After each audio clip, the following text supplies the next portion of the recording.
ભાવનગર યુનિવર્સિટીમાં આવેલી વિવિધ કોલેજોમાં હજારો વિદ્યાર્થીઓ રોજ સવાર સાંજ આવન જાવન કરે છે, ત્યારે યુનિવર્સિટીના મુખ્ય ગેટથી લઈને કાર્યાલય સુધી જવાના માર્ગ ઉપરનો રસ્તો ખખડધજ હાલતમાં છે।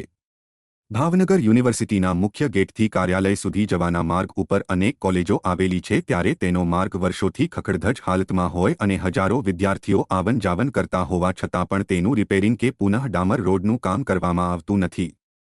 યુનિવર્સિટી આંખ આડા કાન મુખ્ય રસ્તાને પગલે કરવામાં આવતા હોવાનું વિદ્યાર્થી વર્તુળમાં ચર્ચાઈ રહ્યું છે।